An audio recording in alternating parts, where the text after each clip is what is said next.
Let's talk about constructors, guys. Now, first things first, constructors are methods, but special methods. And we'll talk about that specialty, right? What makes constructor methods special.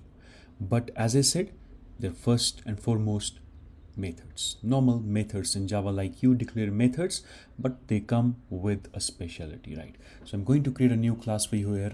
I'm going to name it constructor demo. Right, and we'll need the main method here as well because we want it to run on its own. So this is your constructor demo class. Let's remove the pre-generated comment here. Now, how do you recognize a constructor method? Because as I said, these are methods. So how would you differentiate a normal method from a constructor? Right, we have two rules that have to be taken into consideration. The first one is the name of the class and the name of the method is the same, right?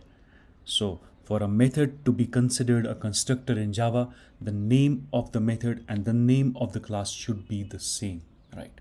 And the second property about constructors in Java, guys, is constructors in Java don't have a return type, not even void, right? Again, for emphasis, constructor methods in Java do not have a return type, not even void. So that makes them different than methods. So if I do in this class something like this, that is constructor demo,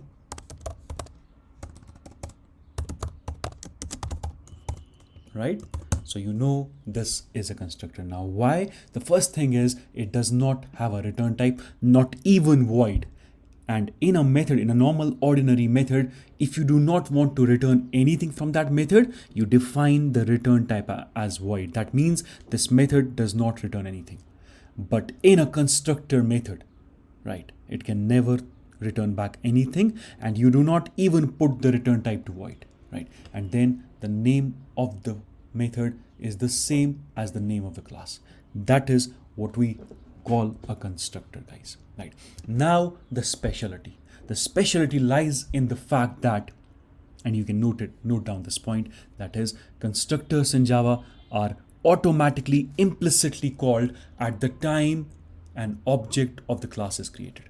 Again, constructors in Java are automatically implicitly called at the time and whenever we create an object of the class. That is, they are called at the very beginning of the object creation, guys, whenever you create an object of the class. See, for example, I'll just put in a system.out.println message here. I always do that for making you understand that is where the flow is currently. And I can say constructor called, right? And then if I create a new object of this class, I'll say new constructor demo, which is the name of my class. I have not called this method myself, but you'll see this statement on your console. I'll save and run this. You're seeing that in fact on your console, constructor called, and that gives you the proof that is, yes, constructors are called at the time and whenever we create an object of the class. But if there was a normal method here, let's say void met,